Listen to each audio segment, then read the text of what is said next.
من القاهرة ينضم إلينا الإعلامي الأستاذ أيمن عز الدين. أستاذ أيمن، مرحبا بك في حديث الساعة وعلى شاشة اليوم.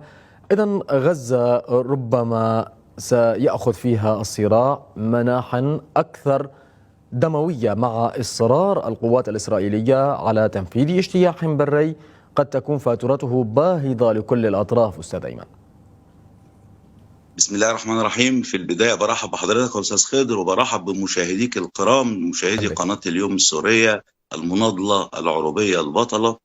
وبنعزي أنفسنا طبعا وبنترحم على شهداء أهالينا في غزة فلسطين الأبية الشامخة من جراء الهجمة البربرية اللي شاهدناها من قبل الكيان الصهيوني.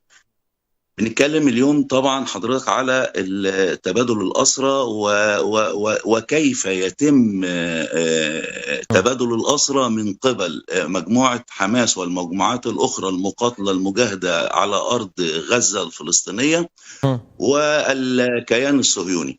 تعلم أستاذ خضر أن الكيان الصهيوني بالفعل مهزوز داخليا، المجتمع الإسرائيلي مهلهل نفسيا بعد أحداث 7 أكتوبر وما شاهدناه من اقتحامات وبطولات حدثت بالفعل من قبل المجاهدين الفلسطينيين.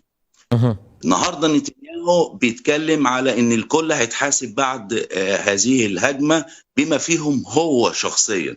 الداخل الإسرائيلي مهلهل بعد طلب الاحتياطي الإسرائيلي بالحضور، قالوا له توقف عندك، يجب أن تستدعي نجلك أولا من نيويورك.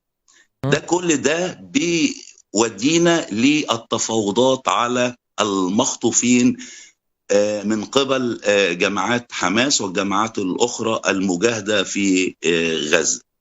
كان في السابق كلام نتنياهو قولا واحدا، فيش تفاوض، احنا مش هنتفاوض مع اي جهة، هنتخلص من حماس وهنجيب المخطوفين. النهارده اللغة اختلفت تماما، وبيتكلم في قصة انه عنده استعداد يدفع اي مكان مقابل ان المخطوفين يرجعوا لأسرهم بعد الضغط اللي حاصل امام منزله في تل ابيب.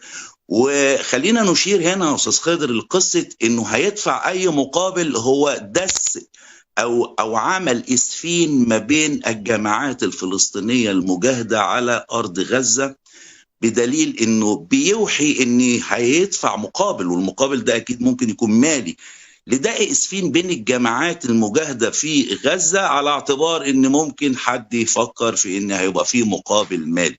أصبح الموضوع موضوع أنا هدفع إيه مقابل أخد الأسرى والمخطوفين. ولكن النهارده التصريح واضح في غزة ومن قبل بعض قيادات حماس ان لن نتنازل عن تحرير الأسرى والمخطوفين الا بمقابل الافراج عن جميع الأسرى الفلسطينيين في سجون الكيان الصهيوني.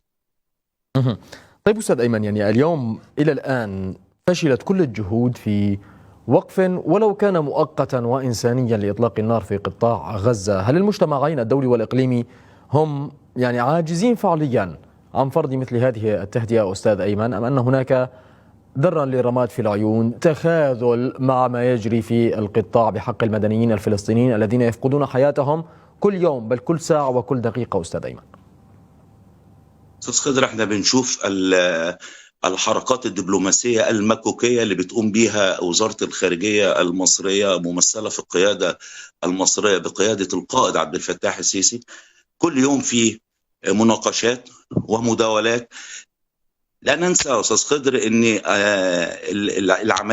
عملية الاجتياح البربري للكيان الصهيوني لغزة وما نشاهده من قتل وتدمير، يوم أصبح الشهداء وصل عددهم لأكثر من 8000 شهيد. صحيح. وأكثر من 20,000 مصاب.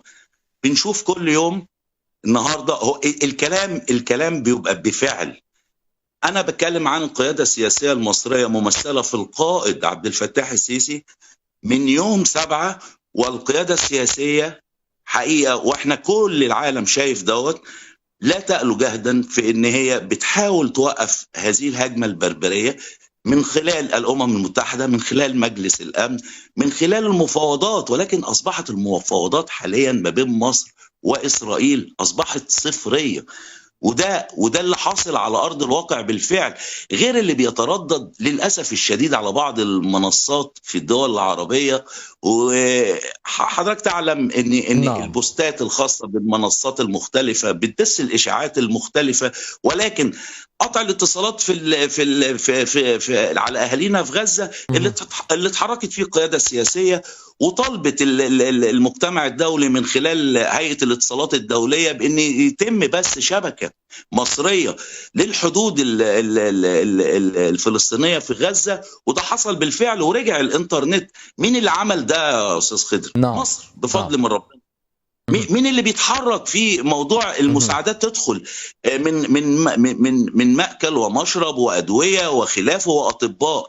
النهارده الكيان الصهيوني يعني حقيقة الدور المصري ربما واضح النهارده أستاذ بيعمل حاجة أيمن. جديدة يا أستاذ خضر، يعني بيقول لك لا لازم تطلع على معبر نتسانا الأول، طيب. يعني تمشي 100 كيلو عشان تتفتش طيب. وترجع تاني لرفح. يعني هذا الدور، ربما الدور الذي تقوم به القاهرة دور واضح لكنه غير كافي أستاذ أيمن. حقيقة يجب تضافر الجهود الإقليمية وحتى الدولية لفرض تهدئة. يعني اليوم هذه الخطوات التي تقوم بها مصر هي تقوم في وقت يدفع فيه الفلسطينيون ثمنا لهذا التصعيد أرواحهم وأبنائهم أستاذ أيمن.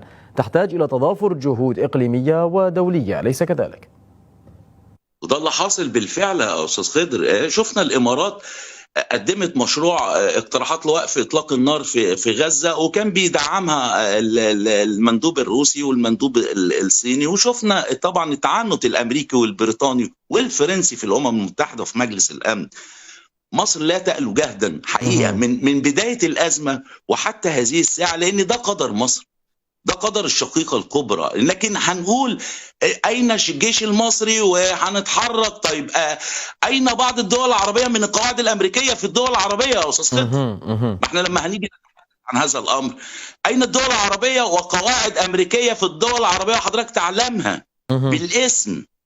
يعني المسألة فيها إشكالية كبيرة، لأن كله بيتحدث عن أين الجيش المصري. كويس، الحمد لله الجيش المصري جيش كما أكد القائد عبد الفتاح السيسي رشيد، نعم، قوي، لا يهاجم أحد، يدافع عن أراضيه.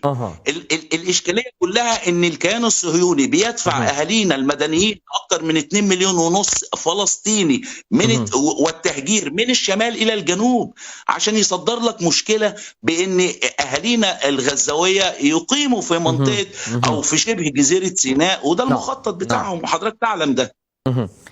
الأستاذ أيمن عز الدين، الكاتب الصحفي والإعلامي، كل الشكر لك على طيب هذه المداخلة ومجمل هذه الإيضاحات. كنت معنا مباشرة من القاهرة، شكرا جزيلا لك.